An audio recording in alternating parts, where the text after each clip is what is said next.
Get with me here. And now we're going to talk about rollback recovery for Middleboxes, which is a strategy for fault tolerance. So in this talk, we're now going to talk about how to design a system that's going to allow us to fail over to a backup device after a Middlebox goes offline. And we want to do so in such a way that we don't interrupt connectivity or cause errors for users. And the key challenge we're going to face is a tension between correctness and performance. And when I say correctness, I mean that our replica, our backup system, needs to know the state that the master had at the time that it went down in order to correctly mask the downtime to our client. Systems today don't give you both. In the traditional systems literature, there's been a lot of work on how to design fault-tolerant systems, and they've focused on a strong definition of correct recovery. But these correct systems add per-packet latencies of between 8 and 50 milliseconds per packet, and this ends up in increased page load times that increase between 200 milliseconds and a second. In networking research, we've mostly focused instead on performance. We'll do a cold reset of the device, but as we talk about a lot in our paper, user applications exhibit very buggy behavior when this happens. And for systems like the IDSs we just talked about, the lost data when the replica comes up can sometimes amount to attacks going undetected. So in industrial systems, what we see instead is an awkward compromise between the two. They try to back up some state to the master, but they don't guarantee that all of it will be there when the replica comes back up. And with no guarantee of correct recovery, they have the same troubles as cold reset. But because of this observed performance penalty from the systems literature, they won't go so far as to implement fully correct restore. Let's understand what it means for a system to recover correctly to see where this performance overhead is coming from. In the 1980s, a lot of super smart folks in the distributed systems literature community studied fault-tolerant systems and came up with a term called output commit. And I've rephrased output commit for our purposes below. This is as follows. Before releasing a packet, I need to know, has all information reflecting that packet been committed to stable storage? So if I'm a database and I'm acking a transaction, I'm committing to my user that then when they request data back from me, the data will reflect that transaction. And if I go down, my replica is going to remember it too. If I'm a network address translator and I process a SYN packet, I'm committing to the user that if they send a SYN ACK back to me, I'm not going to mangle their connection and I'm not going to drop it. And if I go down, my replica is going to do the same. Now, output commit is a necessary condition for correctness. All systems that implement fault tolerance must somehow contend with output commit. And it's typically implemented as a check every time data is released. And this is where our problem comes from Middleboxes. Middleboxes produce output every microsecond, and release operates in parallel on multiple cores at the same time. This means that output commit is triggered very frequently and often becomes the bottleneck for these systems. To address this challenge, we designed FTMB, which stands for fault-tolerant Middlebox, and it gives you the combination of correct recovery for Middleboxes and good performance. To achieve this, we designed two new algorithms called ordered logging and parallel release, and they obey output commit while introducing only modest performance overheads of 30 microsecond latencies per packet and a throughput reduction of between 5 and 30%. Let's see how FTMB works. Now, I told you that FTMB uses some new algorithms, but the majority of the architecture of FTMB is very old. It's a classical design called rollback recovery. So let's walk through what a rollback recovery system looks like. You have a master node and a backup, and this backup is passive. We have input and output loggers, and under normal operation, packets are processed directly by the master Middlebox. Oh, it's not showing me my animations here. Packets are processed directly by the master Middlebox. So the backup doesn't see the data. You can think of it really as just sort of a glorified memory dump. Now, under normal operation, we have a three-part algorithm to get that data over to the replica so that it can take over for the master should it go down. And that three-part algorithm is as follows. We snapshot, we log, and we check. So let's walk through each of them. To snapshot, every k milliseconds, we're going to take a complete copy of system state and ship it over to the backup. Now, because we're taking a complete copy of system state, this is an expensive operation. So we do it infrequently. In our implementation, we did it about every 100 milliseconds. But despite the fact that we can only do it at intervals, this gives us a nice guarantee. We can now restore the system to stale state at recovery time. When our backup comes up, it's at worst going to be about 100 milliseconds old. Now our task is just to restore all of the state that was generated in the last k milliseconds since the last snapshot and between when the master went down. So to do that, we log data. We log the set of inputs that go into the master node, and we take a copy of every packet. Then at the master Middlebox, while it's processing the packet, it's going to generate a bit of metadata. And this metadata records the different actions that were taken to that packet, and we're going to talk a lot more about this metadata later. Now, when the packet is about ready to be released, we can do our last step. This is the check.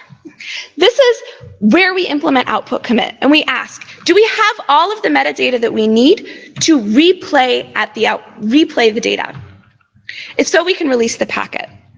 Now, when the master Middlebox goes down, we have a two-part recovery. We first restore the backup to the last snapshot that we took.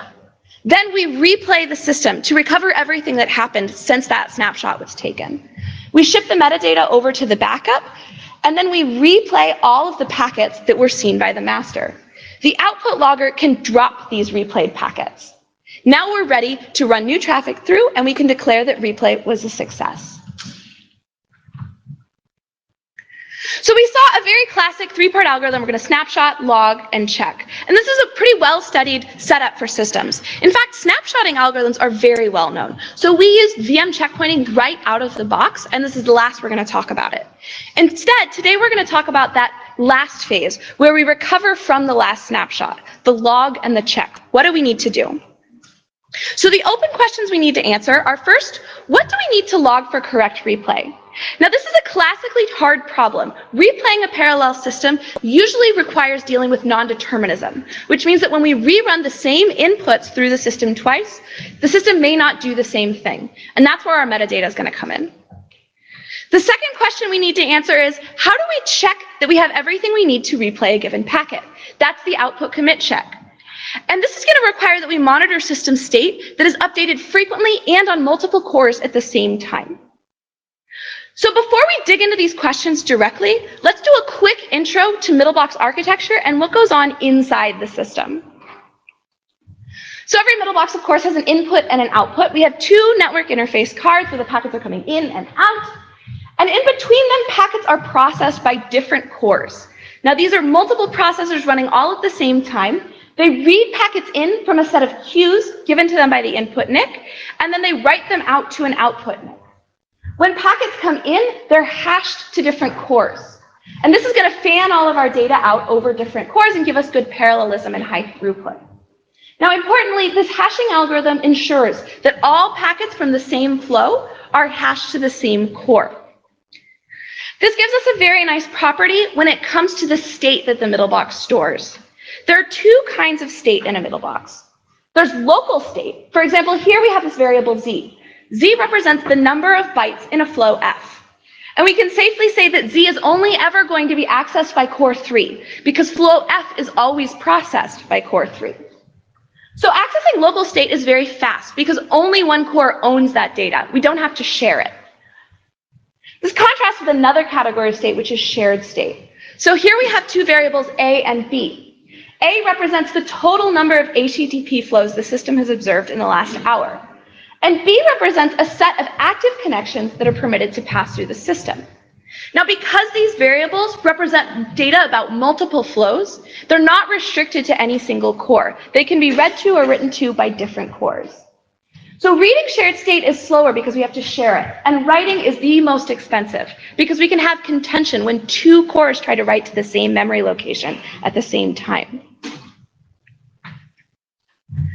All right, so now that we've seen the inside of a Middlebox, we can return to our questions. Question 1, what do we need to log for correct replay? And we said that this was hard because of non-determinism.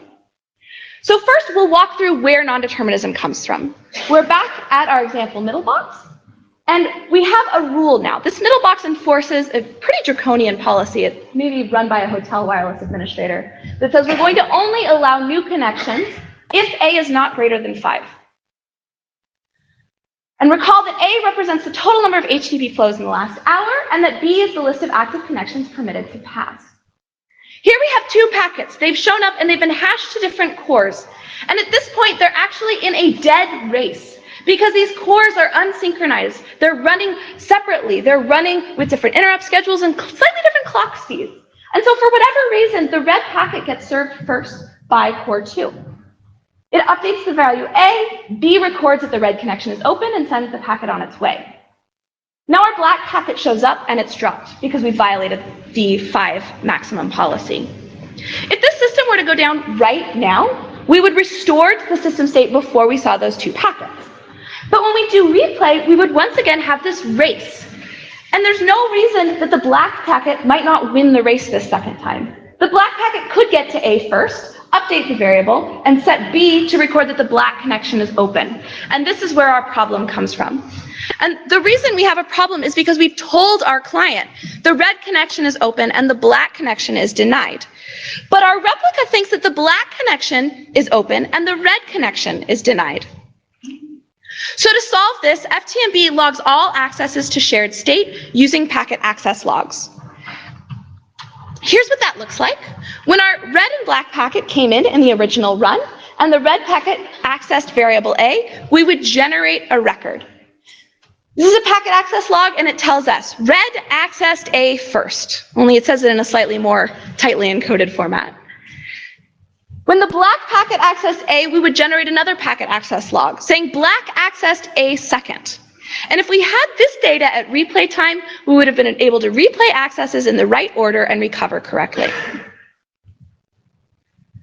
So now we can answer our first question. Packet access logs are what record accesses to shared state and ensure that we can replay things in the right order and guarantee that our replica is going to have everything it needs to recover for the master. Now we need to know, how do we check that we have everything we need to replay given a packet? So what this means is that if I'm missing some of those packet access logs at replay time, I'm going to fail my commitment to the user. So I need to make sure that I have all of them before I release a packet. So let's return to our Middlebox. It now has values X and Y. And we're also going to focus in on our output logger. Our output logger is where we enforce this output commit property. And we need to be able to answer the question when a set of packets comes in. Do I have all packet access logs so that I can replay the system up to and including this packet? If yes, I'm ready to release the packet. And if no, I need to hold it back until the rest of those packet access logs have been safely stored away so that I can do replay correctly. So let's rewind a little bit and see what we need to do to ensure this. Our black packet showed up first. It accessed variable Y, and it generated a packet access log. Now, it's continuing to be processed in parallel while these other packets are being processed as well. But we can pause for a second and say, if the black packet were to be released right now, we would need that packet access log that the black packet had generated. The packet access log that says that X was accessed by the black packet first. Meanwhile, we're processing the blue packet. The blue packet accesses X, generates a packet access log, and then it accesses Y, generates another packet access log. Similarly, it's continuing to be processed while the last red packet shows up, but we could pause for a second and say, if this blue packet were about to be released right now, what would I need? Well, if the blue packet were released right now, it would need its own pals that it generated, and we would also need that packet access log from the black packet, that X was accessed by the black packet first. And we need that because the blue packet read the value from X that the black packet wrote in. So we can only replay the blue packet once we've replayed the black packet. Once our red packet shows up, it accesses Y. It has its own pal, and we're back where we started. We're ready to release it. Do I have all the packet access logs I need? Well, I know that the red packet needs its own packet access log, and it needs that blue access Y first. But also, we know that the blue packet was only able to access Y after it accessed X. So in order to replay what the blue packet did to Y, we need to replay what happened at X. And this is starting to give me a headache. Is it giving you a headache? It reminds me of my distributed systems class in grad school where we started talking about dependency trees and vector clocks. It gets complicated really fast. So instead of remembering all of those dependencies between the packets, I just want you to remember two things from this example. That our red packet can depend on packet access logs that live on different cores for variables that the packet never accessed. And if you remember, reading and accessing data across all of these different cores is what makes things expensive. So in classical dependency tracking approaches, the kind that we learned about in grad school, usually our algorithms require order number of cores times variables, reads and writes, in order to figure out what's going on in the system. The way that FTMB is faster than existing approaches is that we have an algorithm that's order number of cores and it's cross-core reads only. So let's look at how that works. We're going to pull back out our X-ray, and now we've zoomed in on the output logger. This output logger is just another software Middlebox. It's taking in packets, it's got its own input NIC and input queues. And we're going to look at what's going to happen when our red packet is about to be released. So the key insight that FTMB uses is to observe that a packet cannot depend on packet access logs that don't exist yet. At a given point of time, all of my dependencies already exist somewhere in the system. So we're going to make sure we know where that somewhere is. And we're going to say that all packet access logs are going to be written to the output queues as soon as they're generated. So before I ever release the lock on a shared variable that I'm reading or writing to, I'm going to push that packet access log to the output queue. Now when my red packet shows up at the egress, I can say something pretty cool. All the packet access logs my red packet depends on are either already queued or are already at the output logger. And what I'd really like to be able to do is just to say, before I push my red packet out, let's flush all these queues. Let's just push them all over to the other side. But doing a cross-the-board flush operation like this would once again require synchronization across all of these cores, which we know is expensive. So instead, we're going to simulate that flushing operation, but in a way that's fully parallel. So each core is going to keep a counter, tracking the youngest packet access log that it's ever generated. And when I release that red packet, I'm going to do a read. And that read is going to be order number of cores. I'm going to read all of those counters. And now my packet stores a marker with all of those counters. And all of the threads can be doing this at the same time. The blue packet can do another read at the same time, while the other threads are releasing data, all completely unsynchronized. When the output queue logger receives a packet, it's also keeping a counter, marking all of the packet access logs that it's received. And when I receive a data packet, I just look at the counters across the board, order number of cores, reads, and decide, do I have all the data I need, yes or no? Has my simulated flush completed? If yes, I can release the packet. So ordered logging and parallel release is cool. It's parallel. Threads are never blocked on each other to make progress. They don't have to synchronize. Cross-core accesses are always read-only, and the cost of these accesses is further amortized by batching, because modern NICs release packets in batches, usually in groups of something like 32 to 64 packets. The algorithm is linear. It takes order number of threads to perform, and it's very fine-grained. We can make this decision with every packet release. So this answers our last question. What do we need to check that we have everything we need to replay a given packet? And we can say that we need to check these set of dependencies, and we do it with ordered logging and parallel release. It's a read-only algorithm. It's order number of cores, cross-core reads, and that's what makes it cheap. So let's zoom back out to our meta architecture. We had a 3-part rollback recovery algorithm. We did snapshotting with VM snapshots out of the box. We log what happens in the Middlebox using packet access logs. And we check that we have everything we need for replay on a per packet and fine-grained basis using ordered logging and parallel release. There's a lot of stuff I haven't talked about today. I haven't told you about our prototype based on Zen, Click, and DBDK, our tool to instrument shared state with PALs automatically, how replay works in detail, what alternative output commit approaches do, and how we're integrating with commercial IDS systems. So do come see our paper or come talk to me after the talk.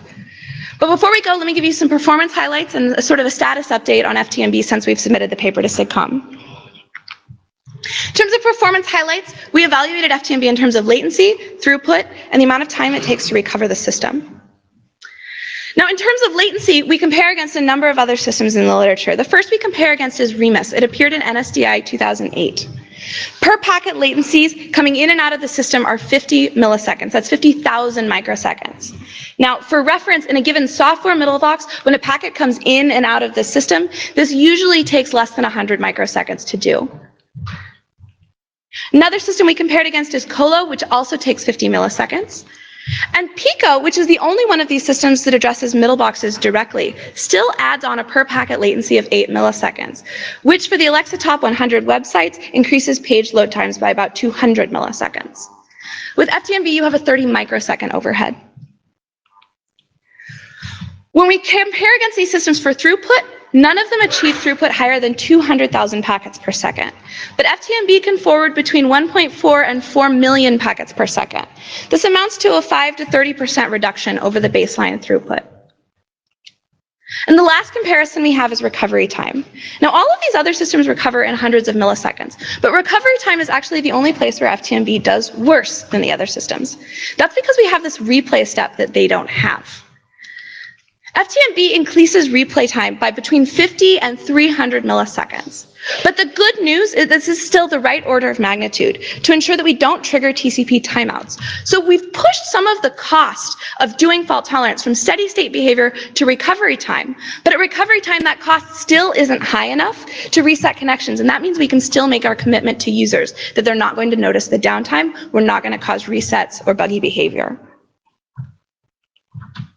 Quick status update on FTMB. Outside of academia, we've had some traction since submitting to SIGCOMM. AT&T has submitted FTMB to Etsy. These are the founders of the NFV movement. And FTMB is in trial at 2 major NFV and IDS vendors. So if you're one of these folks, come talk to me. Thanks very much. I told you about FTMB, which combines correct recovery and performance. It obeys output commit, which gives you correct recovery using ordered logging and parallel release. And it has modest overheads. Vyas already mentioned this, but I'm on the job market for a tenure track faculty position this fall, so love to talk to you about Middleboxes. Thank you very much.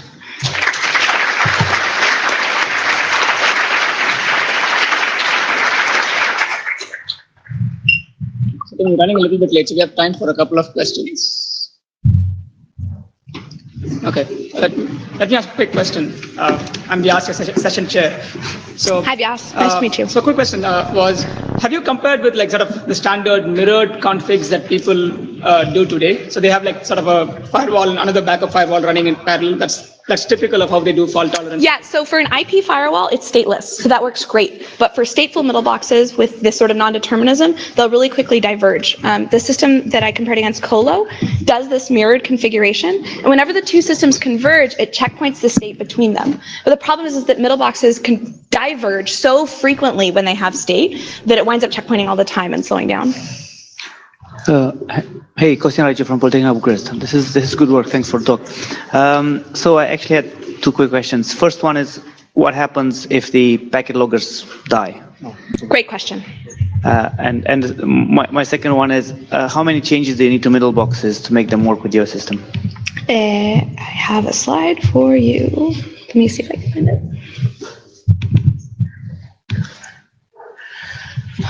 So the recovery guarantees are as follows. If the loggers and the backup go down, all of our recovery stuff goes down, we're fine. The reason is that the loggers use fail-open NICs, and so if they go down, the packets just pass straight through. The master notices that there's no fault-tolerant mechanism, and so somebody calls an administrator and says, turn back on the fault tolerance, but the packets keep flowing as normal, and the user doesn't notice anything. Your problem happens when both the master and one of the backup mechanisms go down at the same time. If that happens, you do have a problem. Now, the other question you asked about changes to Middleboxes. So there are some really smart programming languages students at Berkeley, and they helped us develop this tool that automatically goes through the shared state, and it instruments them with special locks that generate the packet access logs. And so with a little bit of help from the programmer to sort of guide where the shared state is, that tool will read through the whole code base and automatically insert where the PALs need to go. Thank you. So I have a follow-up question. I feel like you've done a lot of instrumentation, and I wonder, have you done enough instrumentation? So you keep looking at packets, but a cache might have like a timeout mechanism that fires up and clears out things. And if you only track in the packet itself, you might miss all of that. So it doesn't matter how much determinism you bring to the table by tracking just packets. You're missing out on some other space of events? So I skipped a second cause of non-determinism. The second Okay. cause of non-determinism is random number generators and timers. You can instrument those with packet access logs. It works slightly differently because the packet access logs, instead of recording sort of an ordering, they actually record the value that was returned from those things. And so you replay all of those events with actually the values that were returned from your timers and your random number generators. Okay, and a follow-up question on the other side of the spectrum. Middlebox is actually quite different from each other. So Right. there are some where there's probably not a huge need for all of this instrumentation.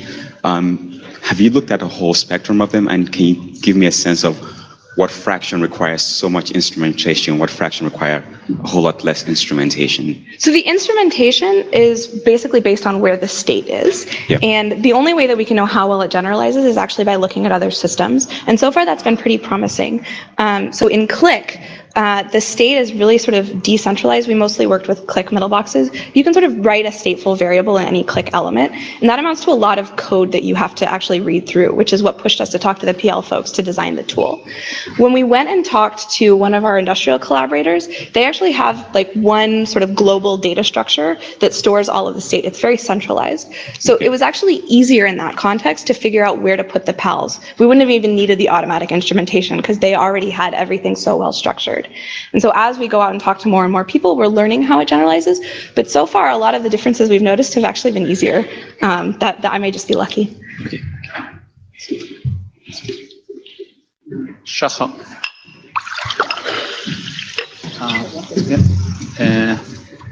Hello, Shachar Reindl, Melnox. I'm wondering two things. One is how much overhead does those log messages add to your traffic? And the second is, did you explore the concept of using a NIC handle transport to relay those logs directly to your backup box? Can we go back to the first one? What do you mean, what kind of overhead? How much overhead your log messages are causing you compared to your packet? So the log messages are really small, and we bundle them up into packets. So they actually go to like a pre-queue before they get pushed to the data queue, and they get bundled up into a packet. And the throughput reduction that I reported, 50 to 30%, includes the reduction from removing all of those pals. And so if you have an exorbitant number of state variables, you could potentially generate a number of pals that starts to become too high. But the companies that we've talked to, a given packet only touches between tens and 100 variables. And so that pal overhead remains low. Okay. What was the second question? The second- Actually, I'm going to cut you off. You're really running behind time. So maybe you should take this offline. Sorry. So let's thank Justine once more.